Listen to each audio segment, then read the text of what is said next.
SSLC ವಾರ್ಷಿಕ ಪರೀಕ್ಷಾ ತಯಾರಿ ನಡೆಸುತ್ತಿರುವಂಥ ಎಲ್ಲ 10ನೇ ತರಗತಿ ವಿದ್ಯಾರ್ಥಿ ಮಿತ್ರರೇ ಎಲ್ಲರಿಗೂ ನಮಸ್ಕಾರ. ವೃತ್ತಗಳಿಗೆ ಸಂಬಂಧಿಸಿದ ವಿಸ್ತೀರ್ಣಗಳು ಅನ್ನುವಂಥ ಘಟಕದ ಮೇಲೆ 3 ಅಂಕದ ಒಂದು ಪ್ರಶ್ನೆ ಗ್ಯಾರಂಟಿ ಕೇಳ್ತಾರೆ. ಹಳೆಯ ಪ್ರಶ್ನೆ ಪತ್ರಿಕೆಯಲ್ಲಿ ಕೆಲವೊಂದು ಸಾರಿ ಏನು ಮಾಡಿದ್ದಾರೆ ಅಂದ್ರೆ 1 ಅಂಕದ ಒಂದು ಪ್ರಶ್ನೆ ಕೂಡ ಕೊಟ್ಟಿದ್ದಾರೆ. ಹಾಗಾಗಿ ನೀವು ಔಟ್ ಆಫ್ ಔಟ್ ಸ್ಕೋರ್ ಮಾಡೋರಾಗಿದ್ದರೆ ಈ ವೃತ್ತಗಳಿಗೆ ಸಂಬಂಧಿಸಿದ ವಿಸ್ತೀರ್ಣಗಳಿಗೆ ಸಂಬಂಧಪಟ್ಟಂತೆ ಹಲವಾರು ಕಾನ್ಸೆಪ್ಟ್ ನಿಮಗೆ ಗೊತ್ತಾಗಬೇಕಾಗತ್ತೆ. ವಿಶೇಷವಾಗಿ ಛಾಯೆಗೊಳಿಸಿದ ಭಾಗದ ವಿಸ್ತೀರ್ಣ ಕೇಳ್ತಾರೆ. ಇಲ್ಲಿ ನೀವು ಮಿನಿಮಮ್ ಸೂತ್ರಗಳು ಗೊತ್ತಿರಬೇಕು. ಒಂದು ವೃತ್ತದಲ್ಲಿ ತ್ರಿಜ್ಯ, ಪರಿಧಿಯ ಸೂತ್ರ, ಪರಿಧಿಯನ್ನು ಕಂಡುಹಿಡಿಯೋ ಸೂತ್ರ, ವೃತ್ತದ ಸುತ್ತಳತೆ ಅಂದರೆ ಏನು, ವೃತ್ತದ ವಿಸ್ತೀರ್ಣ, ಅರ್ಧ ವೃತ್ತದ ವಿಸ್ತೀರ್ಣ, ಚೌಕದ ವಿಸ್ತೀರ್ಣ, ಚೌಕದ ಸುತ್ತಳತೆ, ಆಯತದ ವಿಸ್ತೀರ್ಣ, ಆಯತದ ಸುತ್ತಳತೆ, ಈ ಥರ ಹಲವಾರು ಸೂತ್ರಗಳು ನಮಗೆ ಗೊತ್ತಿರಬೇಕು. ಜೊತೆಗೆ ವೃತ್ತಗಳಿಗೆ ಸಂಬಂಧಿಸಿದ ವಿಸ್ತೀರ್ಣಗಳ ಘಟಕದಲ್ಲಿ ಹಲವಾರು ವಿಭಿನ್ನ ರೀತಿಯ ಚಿತ್ರಗಳನ್ನು ಕೊಟ್ಟು ಅಲ್ಲಿ ಛಾಯೆಗೊಳಿಸಿದ ಭಾಗದ ವಿಸ್ತೀರ್ಣ ಕೇಳ್ತಾರೆ. ಸಂಭಾವ್ಯ ತ್ರಿಭುಜದ ವಿಸ್ತೀರ್ಣ ಗೊತ್ತಿರಬೇಕು ನಮಗೆ. ಅಂದರೆ ಒಂದು ವೃತ್ತದಲ್ಲಿ ಅಂತಸ್ಥವಾಗಿರೋ ಚೌಕ ಕೊಡ್ಬೋದು, ಒಂದು ವೃತ್ತದಲ್ಲಿ ಅಂತಸ್ಥವಾಗಿರೋ ತ್ರಿಭುಜ ಕೊಡ್ಬೋದು. ಈ ಥರ ವಿಭಿನ್ನ ರೀತಿಯ ಹಲವಾರು ಸಮಸ್ಯೆ ನಾವು ಬಿಡಿಸಿದಾಗ ವೃತ್ತಗಳಿಗೆ ಸಂಬಂಧಿಸಿದ ವಿಸ್ತೀರ್ಣಗಳ ಘಟಕದ ಮೇಲೆ ಯಾವ ಪ್ರಶ್ನೆ ಕೊಟ್ಟರು ಕೂಡ ಸುಲಭವಾಗಿ ಉತ್ತರ ಕೊಡ್ತೀರಿ. ಹಾಗಾಗಿ ನಾವು ಈ ಒಂದು ವಿಡಿಯೋದಲ್ಲಿ ನಾವು ಹಳೆಯ ಪ್ರಶ್ನೆ ಪತ್ರಿಕೆಯಲ್ಲಿ 1 ಅಂಕಕ್ಕೆ ಏನು ಪ್ರಶ್ನೆ ಕೇಳಿದ ಆ ಪ್ರಶ್ನೆಗಳನ್ನ ಬಿಡಿಸೋಣ. ಆ 1 ಅಂಕಕ್ಕೆ ಅಷ್ಟೇ ಹೆಲ್ಪ್ ಆಗೋದಲ್ಲದೆ ಆ ಕಾನ್ಸೆಪ್ಟ್ ನೀವು 3 ಅಂಕದ ಪ್ರಶ್ನೆ ಬಿಡಿಸೋದಕ್ಕೆ ಕೂಡ ಹೆಲ್ಪ್ ಆಕೈತಿ. ಅದಕ್ಕೆ ಹೆಚ್ಚು ಸಮಸ್ಯೆ ಬಿಡಿಸಿದಷ್ಟು ಹೆಚ್ಚು ನಾಲೆಜ್ ಗೊತ್ತಾಗ್ತೈತಿ. ಆ ಹೆಚ್ಚು ನಾಲೆಜ್ ಇದ್ದರೆ ನೀವು ಯಾವುದೇ ಕಾಂಪ್ಲೆಕ್ಸ್ ಸಮಸ್ಯೆ ಕೊಟ್ಟರು ಕೂಡ ಸುಲಭವಾಗಿ ಉತ್ತರ ಕೊಡೋಕ್ಕೆ ಸಾಧ್ಯ ಆಗ್ತೈತಿ. ಹಾಗಾಗಿ ಈಗ ಮೊದಲನೇ ಪ್ರಶ್ನೆ, ತ್ರಿಜ್ಯಾಂತರ ಖಂಡದ ಕೋನ 60 ಡಿಗ್ರಿ ಮತ್ತು ವೃತ್ತದ ತ್ರಿಜ್ಯ 10.5 ಸೆಂಟಿಮೀಟರ್ ಆದರೆ ತ್ರಿಜ್ಯಾಂತರ ಖಂಡದ ಸುತ್ತಳತೆಯನ್ನು ಕಂಡುಹಿಡಿಯಿರಿ. ಇದು ಏಪ್ರಿಲ್ 2018ರಲ್ಲಿ ಕೇಳಿದಂಥ ಪ್ರಶ್ನೆ. ನೋಡಿದ್ರೆ ತ್ರಿಜ್ಯಾಂತರ ಖಂಡ ಅಂದರೆ 2 ತ್ರಿಜ್ಯಗಳ ನಡುವಿನ ಅಂತರ ಏನೈತಲ್ಲ ಇದು, ಈ ಪ್ರದೇಶಕ್ಕೆ ನಾವು ತ್ರಿಜ್ಯಾಂತರ ಖಂಡ ಅಂತ ಕರಿತೇವೆ. ಇದರದ್ದು ಸುತ್ತಳತೆ ಕೇಳ್ಯಾರವರು. ನೀವು ಕನ್ಫ್ಯೂಸ್ ಮಾಡಿಕೊಂಡು ತ್ರಿಜ್ಯಾಂತರ ಖಂಡದ ಕಂಸದ ಉದ್ದ ಕಂಡುಹಿಡಿಯೋ ಸೂತ್ರ ಹಚ್ಚಿ ಹಂಗೆ ಮಾಡೋಕ್ಕೆ ಹೋಗೋದು. ಕಂಸದ ಉದ್ದ ಅಂದರೆ ಇದಿಷ್ಟ ಇದೆ AB. ತ್ರಿಜ್ಯಾಂತರ ಖಂಡದ ಕಂಸದ ಉದ್ದ ಅಂದರೆ AB. ಅದನ್ನು ಕಂಡುಹಿಡಿಯೋದಕ್ಕೆ θ/360 × 2πr ಸೂತ್ರ ಐತಿ. ಈ ಕೇಳಿರೋದೇನವರು ತ್ರಿಜ್ಯಾಂತರ ಖಂಡದ ಕೋನ ಕೊಟ್ಟರು 60 ಡಿಗ್ರಿ, ತ್ರಿಜ್ಯ ಅಳತಿ ಕೊಟ್ಟಿದ್ದಾರೆ. ಅಂದರೆ ಇಲ್ಲಿ θ 60 ಡಿಗ್ರಿ, ನೆಕ್ಸ್ಟ್ ತ್ರಿಜ್ಯದ ಅಳತಿ 10.5 ಸೆಂಟಿಮೀಟರ್, ತ್ರಿಜ್ಯಾಂತರ ಖಂಡದ ಸುತ್ತಳತೆ ಅಂದರೆ ಇಲ್ಲಿ ಏನೇನು ಬರ್ತೈತಿ, 2 ತ್ರಿಜ್ಯಗಳು ಮತ್ತು ಇದು ಒಂದು ಕಂಸದ ಉದ್ದ. 2 ತ್ರಿಜ್ಯಕ್ಕೆ ಈ ಕಂಸದ ಉದ್ದ ಕೂಡಿಸ್ಬೇಕು. ಅದನ್ನು ಹೆಂಗೆ ಬರಿಬೋದು, ತ್ರಿಜ್ಯಾಂತರ ಖಂಡದ ಸುತ್ತಳತೆಯನ್ನು, ತ್ರಿಜ್ಯಾಂತರ ಖಂಡದ ಸುತ್ತಳತೆ ಅಂದರೆ ಇದು ಸುತ್ತಲಿರುವಂಥ ಅಳತೆ, 2 ತ್ರಿಜ್ಯಗಳು, ಇದು ಒಂದು ಕಂಸ ಅಂದರೆ 2r plus θ/360 degree into 2πr. ನೋಡಿ ಹೆಂಗೆ ಬರೆದಿದೆ. r ಅಂದರೆ 2 ತ್ರಿಜ್ಯಗಳ ಅಳತೆ, ಈ ಕಂಸದ ಉದ್ದ ಅಂದರೆ ಏನು, ತ್ರಿಜ್ಯಾಂತರ ಖಂಡದ ಕಂಸದ ಉದ್ದ θ/360 ಇಂಟು 2πr. ಇದನ್ನು ಸುಲಭೀಕರಿಸೋಣ. 2 ಇಂಟು r ಅಂದರೆ ತ್ರಿಜ್ಯ 10.5 ಸೆಂಟಿಮೀಟರ್ ಪ್ಲಸ್ θ ಅಂದರೆ 60 ಡಿಗ್ರಿ ಅಪಾನ್ 360 ಇಂಟು 2π ಅಂದರೆ 22/7 ತ್ರಿಜ್ಯ 10.5 ಸೆಂಟಿ. 61 66 360. ನೆಕ್ಸ್ಟ್ 2 1 2 3 3 3 9, 1 ಉಳಿತು 3 5 15, 3.5. ಇಲ್ಲಿ ಛೇದ ಏನು ಉಳಿಲಿಲ್ಲ. ಇಲ್ಲೇನು ಉಳಿತು, 10.5 ಇಂಟು 2 ಅಂದರೆ 10 ಇಂಟು 2 ಅಂದರೆ 21. ಇದು ಸುಲಭೀಕರಿಸಿದ್ರೆ 11 ಆಯಿತು. 21 11 ಎಷ್ಟು ಆಯಿತು, 21 22 10 32 ಸೆಂಟಿಮೀಟ್ರ್. ಈ ಥರ ಸುಲಭವಾಗಿ ನೀವು ಕಂಡುಹಿಡಬೇಕು. ಅದಕ್ಕೆ ಪ್ರಶ್ನೆ ಯಾವ ಥರ ಕೇಳಿದಾರೋ ಅದನ್ನು ಕರೆಕ್ಟ್ ಅರ್ಥ ಮಾಡಿಕೊಂಡು ಬಿಡಿಸ್ಬೇಕು ನಾವು. ಎರಡನೇ ಪ್ರಶ್ನೆ ನೋಡಿರಿ, 2 ಏಕಕೇಂದ್ರೀಯ ವೃತ್ತಗಳಿಂದ ಆದ ಬಳೆಗಳ ಸುತ್ತಳತೆ ಕ್ರಮವಾಗಿ 88 ಸೆಂಟಿಮೀಟರ್ ಮತ್ತು 66 ಸೆಂಟಿಮೀಟರ್ ಆದರೆ ಆ ಬಳೆಗಳ ಅಗಲವನ್ನು ಕಂಡುಹಿಡಿಯಿರಿ. ಇಲ್ಲಿ C1 ಅನ್ನುವಂಥ ಒಂದು ಬಳೆ ಮತ್ತು C2 ಅನ್ನುವಂಥ ಇನ್ನೊಂದು ಬಳೆ, 2 ವೃತ್ತ ಕೇಂದ್ರಗಳು ಒಂದೇ ವೃತ್ತ ಕೇಂದ್ರವನ್ನು ಹೊಂದಿವೆ, ಅಂದರೆ ಏಕಕೇಂದ್ರೀಯ ವೃತ್ತಗಳು.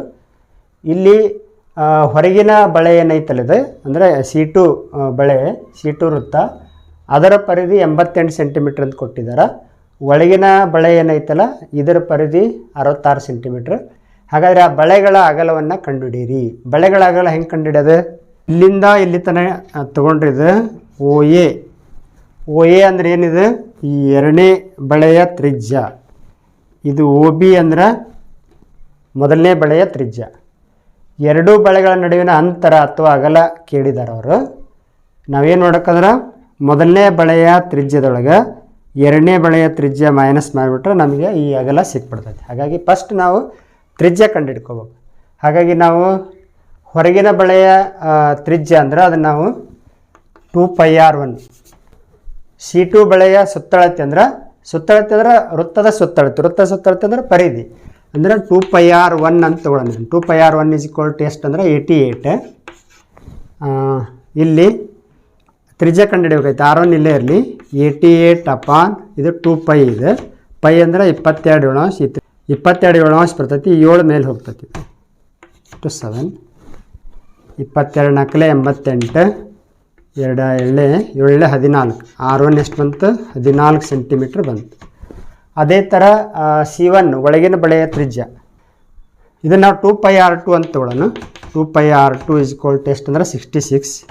ಇಲ್ಲಿ ಕೂಡ R2 ಕಂಡುಹಿಡಿಬೇಕು. ದಿಸ್ ಇಂಪ್ಲಾಯ್ಸ್ R2 66 ಅಪಾನ್ 2π ಇಲ್ಲಿ ಗುಣಿಸ್ತತಿ, ಈ ಕಡೆ ಕಳಿಸಿದ್ರೆ ಭಾಗಿಸ್ತತಿ. 2 ಇಂಟು ಪೈ ಅಂದರೆ 22 ಈ 7 ಮೇಲೆ ಹೋಯ್ತು. 2 3 66 7 7 21 ಅಪಾನ್ 2 ಅಂದರೆ 10.5 ಇದೆ.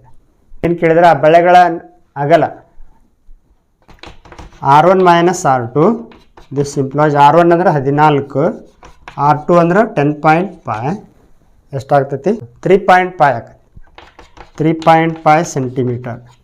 ಹಾಗಾಗಿ ಮೊದಲನೇ ಬೆಳೆ ಎರಡನೇ ಬೆಳೆಗಳ ನಡುವಿನ ಅಂತರ ಅಥವಾ ಅಗಲ ಎಷ್ಟಂದ್ರೆ 3.5 ಸೆಂಟಿಮೀಟರ್. ಮೂರನೇ ಪ್ರಾಬ್ಲಮ್ ನೋಡ್ರಿ.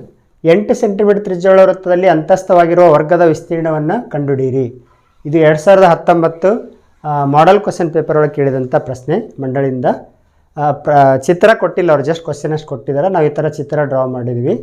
ಅಂದರೆ ಒಂದು ವೃತ್ತದಲ್ಲಿ ಅಂತಸ್ಥವಾಗಿರುವಂಥ ವರ್ಗ ಅಂದರೆ ವೃತ್ತದೊಳಗೆ ಐತದೆ. ಇದರ ತ್ರಿಜ್ಯ ಕೊಟ್ಟಿದ್ದಾರೆ ಅವ್ರು 8 ಸೆಂಟಿಮೀಟ್ರ್ ಅಂತ. ತ್ರಿಜ್ಯ ಇದು ಎಷ್ಟು? OB ಎಷ್ಟು ಅಂದ್ರೆ 8, OD ಎಷ್ಟಾಗೈತಿ? ಅದು ಕೂಡ 8 ಆಗೈತಿ. ತ್ರಿಜ್ಯ ಸಮಯ ಕಂಡು ಹಿಡಿಬೇಕಾಗಿರೋದು ಏನಿಲ್ಲ, ವರ್ಗದ ವಿಸ್ತೀರ್ಣ. ವರ್ಗದ ವಿಸ್ತೀರ್ಣ ಸೂತ್ರ ಏನೈತೆ? ಅದು ಬಾಹು ಇಂಟು ಬಾಹು. ಹಾಗಾಗಿ ನಾವು ಫಸ್ಟ್ ಇಲ್ಲಿ ಬಾಹು ಅಳತಿ ಎಷ್ಟಾಗೈತಿ ಅನ್ನೋದು ಕಂಡು ಹಿಡ್ಕೋಬೇಕು. ಕರ್ಣದ ಅಳತಿ ಗೊತ್ತಾಯ್ತಿ ನಿಮಗೆ. 8 + 8 ಅಂದರೆ 16 ಆಯ್ತು. ಈ ಚೌಕದ ಒಂದು ಬಾಹು ಎಕ್ಸ್ ಮೀಟ್ರ್ ಆಗಿಲ್ಲ ಅಂತೇಳಿ ತೊಗೊಳ್ಳೋಣ. ಎಕ್ಸ್ ಸೆಂಟಿಮೀಟ್ರ್ ಆಗಿಲ್ಲ ಅಂತ ತೊಗೊಂಡು ಸುಲಭೀಕರಿಸೋಣ. ಚೌಕದ ಬಾಹು ಎಕ್ಸ್ ಸೆಂಟಿಮೀಟ್ರ್ ಆಗಿರಲಿ. ಕರ್ಣ ಏನಾಯ್ತು ಅವಾಗ? ಕರ್ಣ ಅಂದ್ರೆ ವ್ಯಾಸಕ್ಕೆ ಸಮಾನ. ಕರ್ಣ BD ಏನೈತಲ್ಲ ವ್ಯಾಸಕ್ಕೆ ಸಮಾನ. ಎರಡು ತ್ರಿಜ್ಯ ಸೇರಿ ಅಂದರೆ 8 + 2r. 2 ಇಂಟು r ಅಂದರೆ 8, 2 8 16 ವ್ಯಾಸ.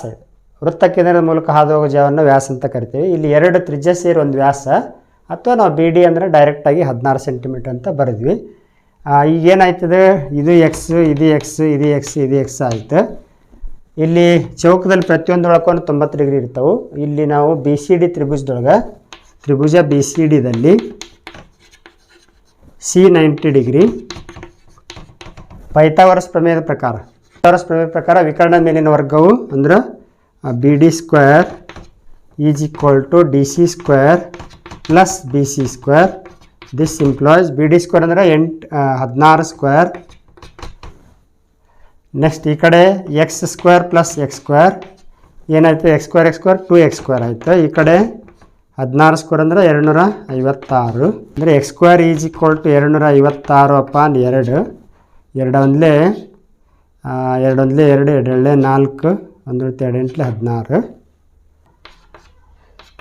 ಈ ಸ್ಕ್ವೇರ್ ತೆಗೆದು ಬಲಭಾಗ ಸ್ಕ್ವೇರ್ ರೂಟ್ ಆಫ್ 128 128 ಒಂದು ವರ್ಗ ಸಂಖ್ಯೆ ಇನ್ನೊಂದು ವರ್ಗವಲ್ಲ ಸಂಖ್ಯೆಗಳ ಗುಣಲಬ್ಧವಾಗಿ ಬರೆದ್ರೆ 64 128. 64 ಹೊರಗೆ ತೆಗಿಬೋದು. ಅಂದ್ರೆ 64 × 2 ಅಂದರೆ x =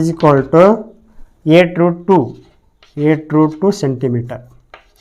ವಿಸ್ತೀರ್ಣ ಕಂಡುಹಿಡಿಯುವ. ಚೌಕದ ವಿಸ್ತೀರ್ಣ ಅಥವಾ ವರ್ಗದ ವಿಸ್ತೀರ್ಣ. ಬಾಹು ಇಂಟು ಬಾಹು ಅಂದ್ರೆ x × x. ದಿಸ್ ಇಂಪ್ಲಾಯ್ಸ್ ಅಂದ್ರೆ 8√2 × 8√2. ಒಂದು ಬಾಹು x × x. ಚೌಕದ ವಿಸ್ತೀರ್ಣ ಬಾಹು ಇಂಟು ಬಾಹು 8√2 × 8√2. 8 × 64. √2 × √4 ಆಕತಿ. ಅಂದ್ರೆ √4 ಅಂದರೆ 2. 64 128 ಸೆಂಟಿಮೀಟರ್ ಸ್ಕ್ವೇರ್. 4 ವರ್ಗಮೂಲ 2. 64 128 ಚದರ ಸೆಂಟಿಮೀಟರ್. ಈ ಥರ ನೋಡಿ, ಇಲ್ಲಿ 1 ಅಂಕಕ್ಕೆ ಬಿಡಿಸಿದಂಥ ನಾಲೆಜ್ 3 ಅಂಕಕ್ಕಲ್ಲಿ ಛಾಯೆಗೊಳಿಸಿದ ಭಾಗದ ವಿಸ್ತೀರ್ಣ ಕಂಡುಹಿಡಿಯೋದಕ್ಕೆ ಹೆಲ್ಪ್ ಆಗುತ್ತೆ. 4th ಪ್ರಾಬ್ಲಮ್ ನೋಡಿರಿ. ಕೊಟ್ಟಿರೋ ಚಿತ್ರದಲ್ಲಿ AB ಒಂದು ವ್ಯಾಸವಾಗಿದ್ದು AP = 12 ಸೆಂಟಿಮೀಟರ್ ಮತ್ತು PB = 16 ಸೆಂಟಿಮೀಟರ್ ಆದರೆ ಪೈನ ಬೆಲೆಯನ್ನು 3 ಎಂದು ತೆಗೆದುಕೊಂಡರೆ ಚಿತ್ರದಲ್ಲಿ ಗೆರೆ ಎಳೆದ ಭಾಗದ ಸುತ್ತಳತೆ ಕಂಡುಹಿಡಿಯಿರಿ. ಅಂದರೆ ಇದೇನು ಜಾಗ ಐತಲ್ಲ ಇದನ್ನು ಬಿಟ್ಟು ಇದೇನು ಗೆರೆ ಎಳೆದ ಭಾಗದ ಸುತ್ತಳತೆ ಕೇಳಿದರೆ ಇಲ್ಲಿ ನಾವು ಇದು ಒಂದು ಅರ್ಧ ವೃತ್ತದ ಸುತ್ತಳತೆ, next a p plus P b ಇವನ್ನೆಲ್ಲ ಕೂಡಿಸ್ಬೇಕು. ಈಗ ನಾವು ಅರ್ಧ ವೃತ್ತ ಸುತ್ತಳತೆ ಅಂದ್ರೆ ಪೈ ಆರ್, ಪೂರ್ಣ ವೃತ್ತ ಸುತ್ತಳತೆ ಅಂದರೆ 2πr. ಹಾಗಾಗಿ ಇದು ಪೈ ಆರ್ ಕಂಡುಹಿಡಿಬೇಕಾದ್ರೆ ಪೈ ಅಂದರೆ 3 ಅಂತ ಹೇಳಿದ್ರೆ ಆರ್ ತ್ರಿಜ್ಯ ಕಂಡುಹಿಡ್ಕೋಬೇಕು. ತ್ರಿಜ್ಯ ಕಂಡುಹಿಡ್ಕೋಬೇಕು ಫಸ್ಟ್ ಎ ಬಿ ಕಂಡುಹಿಡ್ಕೋಬೇಕು. ವ್ಯಾಸ ಗೊತ್ತಾದ್ರೆ ಅದರ ಅರ್ಧ ತ್ರಿಜ್ಯ ಇರ್ತೈತಿ. ಹಾಗಾಗಿ ಫಸ್ಟ್ ನಾವು ಇಲ್ಲಿದು ನೋಡಿ ಇಂಡೈರೆಕ್ಟ್ಲಿ ಇದು ಎ ಪಿ ಬಿ 90 ಡಿಗ್ರಿ ಆಕೈತಿ. ಯಾಕೆ 90 ಡಿಗ್ರಿ ಆಕೈತಿ ಅಂದ್ರೆ ಅರ್ಧ ವೃತ್ತ ಖಂಡದೊಳಗಿನ ಕೋನಗಳು ಲಂಬಕೋನಾಗಿರ್ತವೆ. ನೋಡಿ ಇವೆಲ್ಲ ಹಳೆ ಬೇಸಿಕ್ ನಾಲೆಜ್ ಎಲ್ಲ ಬೇಕಾಗ್ತವೆ. ಇಲ್ಲಿ ಅರ್ಧ ವೃತ್ತ ಖಂಡದೊಳಗಿನ ಕೋನಗಳು ಲಂಬಕೋನಾಗಿರ್ತವೆ. ಅಂಡರ್ಸ್ಟುಡ್. ಅದು ಎ ಪಿ ಬಿ ಒಂದು ಲಂಬಕೋನ ತ್ರಿಭುಜ ಎ ಪಿ ಬಿದಲ್ಲಿ p is equal to 90 degree. ಯಾಕಂದ್ರೆ ಕಾರಣ ಅರ್ಧ ವೃತ್ತ ಖಂಡದೊಳಗಿನ ಕೋನ 90 ಡಿಗ್ರಿ ಆಗಿರ್ತವೆ. ಪೈಥಾಗರಸ್ ಪ್ರಮೇಯ ಪ್ರಕಾರ ವಿಕರ್ಣದ ಮೇಲೆ ಅಂದರೆ A B square is equal to A P square plus P B square. A P ಅಂದರೆ 12 ಸ್ಕ್ವೇರ್, ಪಿ ಬಿ ಅಂದರೆ 16 ಸ್ಕ್ವೇರ್. ದಿಸ್ ಇಂಪ್ಲಾಯ್ಸ್ ಇದು 144 ಪ್ಲಸ್ 256 ಅಂದ್ರೆ 400 ಆಗ್ತೈತಿ. ಇದು ಈ ಸ್ಕ್ವೇರ್ ತೆಗೆದ್ರೆ ಬಲಭಾಗ square root. This implies a b ಅಂದರೆ ಎಷ್ಟು 400 ವರ್ಗಮೂಲ 20 ಸೆಂಟಿಮೀಟರ್. ಇದು ಗೊತ್ತಾಯ್ತು. ಈಗ ತ್ರಿಜ್ಯ ಎಷ್ಟಾಗತ್ತೆ ಹಾಗಾದ್ರೆ ಇದ್ರ ಅರ್ಧ ಆಕೈತಿ. ತ್ರಿಜ್ಯ d/2 ವ್ಯಾಸದ ಅರ್ಧ ಇರ್ತೈತಿ. 20/2 ಅಂದ್ರೆ 10 ಸೆಂಟಿಮೀಟರ್ ತ್ರಿಜ್ಯ ಗೊತ್ತಾಯ್ತು. ಇವಾಗ ನಮಗೆ ಗೆರೆ ಎಳೆದ ಭಾಗದ ಸುತ್ತಳತೆ ಏನೇನು ಬರುತ್ತೆ ನೋಡ್ರಿ. ಅದು ಪೈ ಆರ್ ಯಾಕೆ ಇದು ಅರ್ಧ ವೃತ್ತದ ಪರಿಧಿ ಪ್ಲಸ್ ಎ ಪಿ ಗೆರೆ ಎಳೆದದ್ದು ಪ್ಲಸ್ ಪಿ ಬಿ. ಪೈ ಅಂದ್ರೆ ಎಷ್ಟು ತೊಗೊಳಕ್ಕೆ ಹೇಳ್ಯಾರಂದ್ರೆ 3 ಅಂತ ತೊಗೊರಿ ಅಂತ ಹೇಳ್ಯಾರ. ಪೈನ ಬೆಲೆ 3 ಅಂತೇಳಿ. ಪೈ ಇದ್ದಲ್ಲಿ 3 ಇಂಟು ತ್ರಿಜ್ಯ 10 plus A P 12 P B 16. ಎಷ್ಟಾಯ್ತು ನೋಡ್ರಿ. ಅದು 13 30 ಪ್ಲಸ್ 8 28. ಟೋಟಲ್ ಎಷ್ಟಾಯ್ತು 58 ಸೆಂಟಿಮೀಟರ್. ಗೆರೆ ಎಳೆದ ಭಾಗದ ಸುತ್ತಳತೆ ಎಷ್ಟಂದರೆ 58 ಸೆಂಟಿಮೀಟರ್. ಮುಂದಿನ ವಿಡಿಯೋದಲ್ಲಿ ನಾವು ವೃತ್ತಗಳಿಗೆ ಸಂಬಂಧಿಸಿದ ವಿಸ್ತೀರ್ಣ ಘಟಕದಲ್ಲಿ ಹಳೆಯ ಪ್ರಶ್ನೆ ಪತ್ರಿಕೆಯಲ್ಲಿ ಛಾಯೆಗೊಳಿಸಿದ ಭಾಗದ ವಿಸ್ತೀರ್ಣ ಭಾಳ ಇಂಪಾರ್ಟೆಂಟ್ ಆಗಿರುವಂಥ ಸಮಸ್ಯೆಯನ್ನು ಬಿಡಿಸೋಣ. ಇಲ್ಲಿಗೆ ಈ ವಿಡಿಯೋ ಪಾಠ ಮುಗಿಸ್ತಾ ಇದ್ವಿ. ಧನ್ಯವಾದಗಳು.